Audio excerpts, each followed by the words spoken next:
Well, hello everybody. Well, we never thought we'd be doing this again.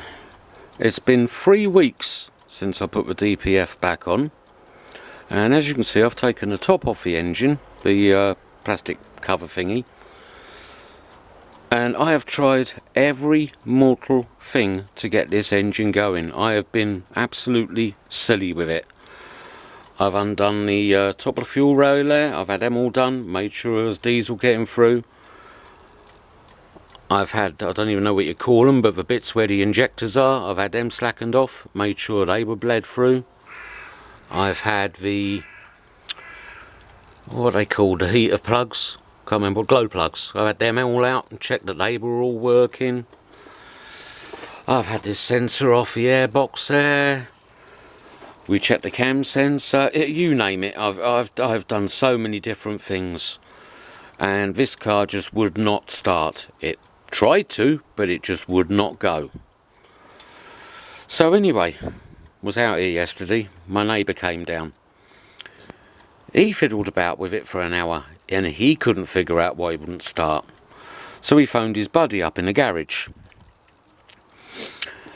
And he said, "Have you tried dropping the DPF again?" I said, "Well, no, I've cleaned it through thoroughly." And anybody who hasn't watched the previous videos, go back and watch them. You see what I put that DPF through and how much crap I've taken out of it.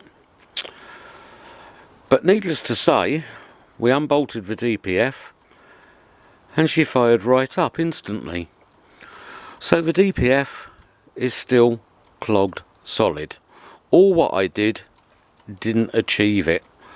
Incidentally, if you've got a Mazda 5 pre-2010, I think it is when they changed them, the covers come off. You've got 3 lugs. They're recessed in the plastic cover. They're 10mm. You need an extension socket to get them off. I can't even remember. There's another one there. There's another one there. So there's one there, one there, one there. 3 of them. And it comes right off. I haven't bothered putting it back on yet, but I'll probably give it a clean and put it back on. But anyway, as you can see, the car is back up in the air because the DPF's off again. And just to prove the point, with no DPF on, look at that, fired straight up. I had a belt squeaking because I moved it and I never put it back right. I'm going to leave that back on later on when I get round to it, when I remember. Interesting thing, with the DPF off and all the connectors unplugged, there's no warning lights on the dashboard. I don't know if you can see that. I don't want to climb in the car because it's on the jack and that, but all we've got is the handbrake light. There are no warning lights at all. Seatbelt light and the door open light. That's the only warning lights that are up. All the engine management, the anti-steering, DPF lights, they've all gone out when it was unplugged.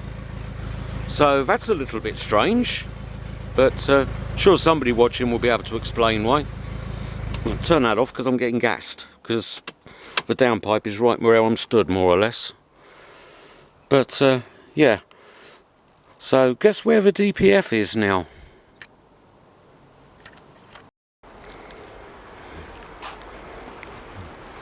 Yep, there she is again, back in the yellow bucket. Now the DPF is full of diesel.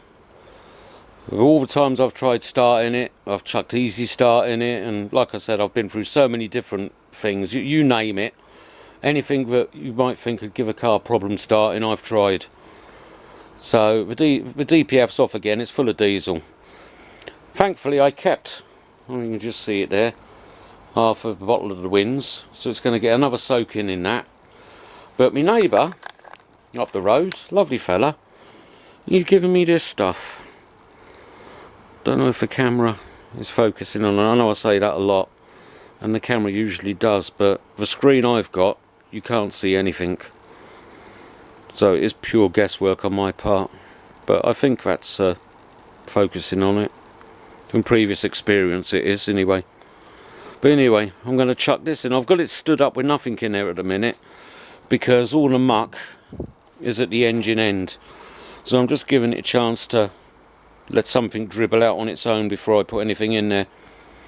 But I think what I'm going to do, I'm going to upend it the other way, squeeze that stuff in neat and just leave it to soak in for a couple of hours, and I'll just start flushing it through again, and then it'll be a day and night soak in the remaining winds. Plug it up with a candle, but this time I shall jet it out afterwards. Oh yeah, it's that time of year.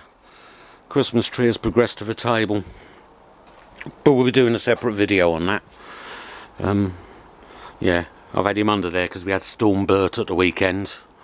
We had about 3-4 inches of rain come down in 48 hours, and that pot holds an awful lot of water, so I stuck it under the gazebo to keep it dry, because that'll be going out the front this weekend. Yes, it's that time of year. It's nearly December. Most of the neighbours have got their lights and things up, but I don't normally do mine much before the beginning of December. I may put it out sometime this week, depends on the weather forecast, but that's a separate video. But yeah, so as I do stuff, I'll video it. Right, well, all I've done, I've upended it the other way because I'm going to put this stuff neat in the end. That's all mingy basically.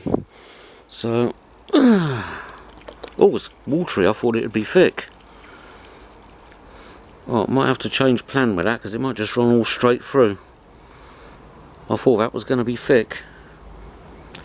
Nope, that caught me out. Well, we'll see what happens. We know how DPF soaks stuff up. Like I said, go watch the previous videos, folks. I'm going to be honest, I wasn't going to bother doing any more videos. I mean, there's about 3 people who are actually following this story. I mean, the lack of likes and comments, I don't think anybody really watches the video. They probably find it, watch 2 minutes of it and switch it off. But these are more for me than anything else, I think, so I can look back on it. But yeah, we've chucked that in there. We'll leave that in neat just to see what that does.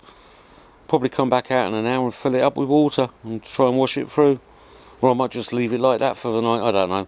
I've lost the will to live with this thing. I've got to be honest, I'm pretty close to just drilling through it and just getting it deleted. I want to try and stay in the law, but this thing is absolutely, it's doing my nutting. It really, really is. I mean, that's what everybody is saying to me. Just drill it through, drill it through, drill it through, and I really don't want to do it. But this will be the last ditch attempt at cleaning it. Unless I can pick another one up second hand somewhere cheap. I don't know, I'm not going to drill it through. I really don't want to do that. I don't like breaking laws. I think if I can't get one, the car will just sit on my drive until I do get one. But anyhow, we'll leave that soak for a couple of hours, see what happens. If nothing comes through, I shall just leave it. If it does come through, I'll rinse it through with water. So yeah, we'll just leave it like that for the minute. Right, it's getting late in the day now. That soap stuff has soaked through. Oh God, you should be able to see that there. There's some in the bottom. There you go. It's nice and black, as you can see. So what we're going to do now, we're going to upend this the other way so that the dirty end is in there. And I'm just going to top it up with water. I'm not going to put water inside it. I'm going to fill the whole thing up with water so it will find its way in there, if you know what I mean. Hang on, I'll pause that and I'll show you. I'll just do it and then show you. So as you can see, guys, what I've done, I've stuck it in there, cable tied it to the thing like I did when I was doing it before. But this time it's in the bucket. And I'm just going to fill the water up just below the terminals. So round about there is where I'm going to fill it up to. May knacker the writing on the labels, which will be a problem if it does, but nothing I can do about that. I just want to get water in there, and it's got to be at the bottom that's clogged. That detergent stuff is in there, it's super concentrated. And the mixture rate on that stuff is something ridiculous, like 400 to 1 or something, so hopefully it will do something. It'll get the diesel out of it, if nothing else. So you can see now where I filled it up to. I'm just below the labels. I didn't really want to take it any higher than that, but I reckon that is just over the end of where the DPF sort of begins, which was the bit that was really gungy. So hopefully, with the force of gravity as well, we'll be pulling anything down that direction where it's been on the car sort of horizontal for the last 3 weeks. It's going to drain any diesel and crap in there down towards the water, and we'll drain that out tomorrow, and then it's going to be straight on filling it up with the winds. I might give it a rinse with a pipe first, but it'll probably be, I might just leave it to drain out all day tomorrow actually, knowing how these things soak stuff up. Yeah, we'll leave it to drain out tomorrow. I'll empty that out, drain it, and then the winds will go in tomorrow evening and stay in pretty much all night and all day. Yep,